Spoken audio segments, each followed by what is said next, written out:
This episode of On the Record is brought to you by Weisler Engineering.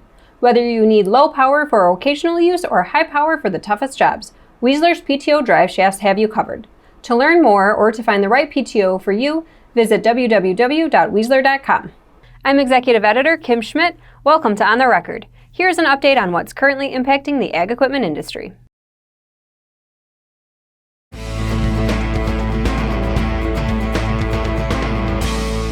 Dealers report used equipment pricing improved during the fourth quarter of 2020.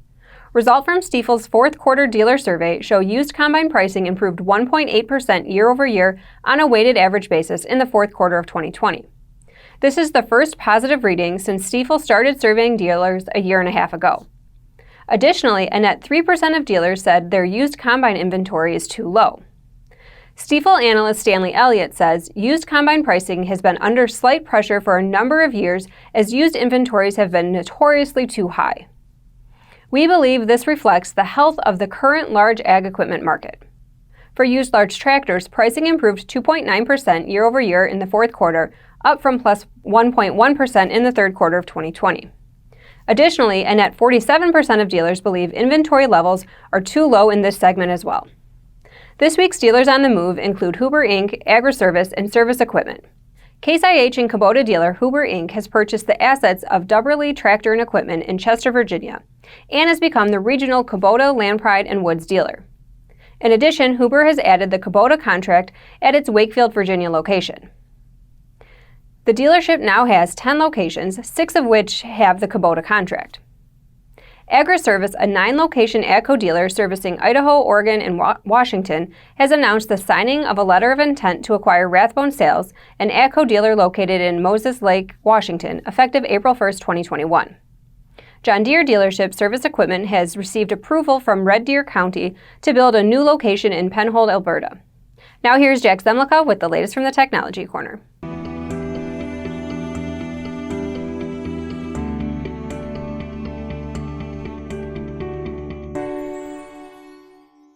Thanks, Kim. Progressive farmers continued to bend the ag tech adoption curve, and despite a challenging economic climate, global outlook for adding precision products in 2021 is generally strong. Preliminary results of the 13th annual No-Till Operational Benchmark Study, with more than 800 U.S. and international farmers participating, reveal some global similarities and stark differences in planned use of precision tools in 2021.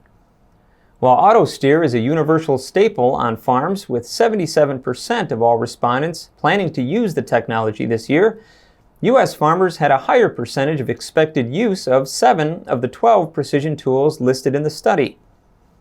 Most notable are a 21-point differential in planned use of auto seed shutoff and an 18-point differential in yield monitor and data analysis by U.S. farmers versus those outside the states. There are also double-digit variances in forecast use of variable rate seeding and variable rate fertilizing by U.S. farmers compared to those outside the country. However, the initial benchmark study results also reveal some areas where international farmers are trending ahead of those in the U.S. Specifically, planned use of satellite aerial imagery and unmanned aerial vehicles is higher among non-U.S. growers, along with remote sensing. The largest divide was in the expected use of implement guidance by non-U.S. farmers, 11 percentage points higher than U.S. farmers according to the study. Look for full coverage of the No-Till benchmark study, including cropping system breakdowns, nutrient management strategies, and on-farm economics in the April issue of No-Till Farmers Conservation Tillage Guide. Back to you, Kim. Thanks, Jack. John Deere is reportedly in the process of implementing 5G connectivity at several of its Midwest manufacturing facilities, with a focus on utilizing real-time data and autonomy.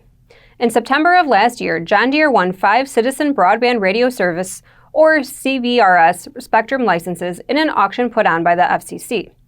Deere has stated it plans to use these licenses to accelerate the availability of 5G in its largest manufacturing facilities in North America.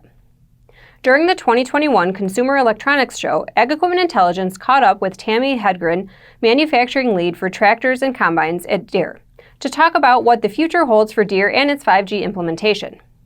Hedgren explains that Deere's licenses cover multiple factories across the Midwest, including its Des Moines Works, Waterloo Works, and Harvester Works facilities. She says 5G connectivity will allow Deere to gain more from its connected devices in its factories and replace its current hardwired systems of Ethernet cables. You'll have to change the infrastructure first. And so we'll start with, for example, a pilot factory. This is hypothetical, okay, because it's not all done. But maybe, for example, you start over an assembly facility, okay? And where you can use this as an example is real-time information to understand quality opportunities and what do you have to change in the process real time to make adjustments. But that's just one example. Another example would be autonomous part delivery. Our customers struggled with skilled labor, and the factories are no different. When schedules go up, labor can be a challenge for us as well. And what 5G allows us to do is not just cover the factory, but cover a broader range so we can go from our warehouse to our factory longer term with autonomous part delivery. Hedgren added that Deere is planning to begin implementing a 5G pilot program at its manufacturing facilities by the end of 2021. Now here's Associate Research Editor Ben Thorpe with a report on how 2020 large ag equipment sales fared. Thanks, Kim. According to data from the Association of Equipment Manufacturers, 2020 saw increases in all categories of U.S. farm equipment sales, while Canada struggled with larger equipment sales. Over 100 horsepower tractor sales in 2020 totaled 19,200 units in the U.S., up 3.2% from 18,600 units the year before. Between 2016 and 2020, average annual sales were about 18,000 units. In Canada, over 100 horsepower tractor sales came in at around 2,900 units, down 10.5% from 3,200 in 2019. Over the last 5 years, annual high horsepower tractor sales in Canada averaged some 3,500 units. U.S. combine sales for 2020 came in at about 5,100 units, up 5.5% from 4,800 in 2019. Since 2016, annual U.S. combine sales have averaged roughly 4,600 units. Canadian combine sales, however, totaled 1,500 units, down 13.9% from 1,700 in 2019. Over the last 5 years, annual Canadian combine sales have averaged just under 1,900 units. Both the U.S. and Canada saw increases in their 40 to 100 horsepower tractor sales and their compact tractor sales, while only the U.S. reported an increase in four-wheel drive tractor sales. Back to you, Kim. Thanks, Ben. According to the company's latest earnings report, Krone saw a 5% increase in its ag sales last year compared to 2019. Despite an overall decline in global demand for forage harvesting equipment, Krone reported ag equipment revenues of $886 million in 2020, up 4.9% from 2019. The European market accounted for about 70% of Krone's ag equipment sales, while North America accounted for 15%. Krone's commercial vehicle division saw revenues of $1.3 billion in 2020, down 24.2% from 2019.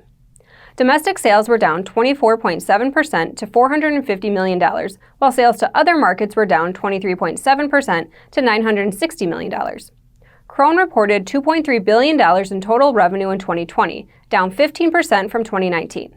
The company's balance sheet stood at $1.61 billion in 2020, up 2.2%. As always, we welcome your feedback. You can send comments and story suggestions to kschmidt@lessitermedia.com. Until next time, thanks for joining us.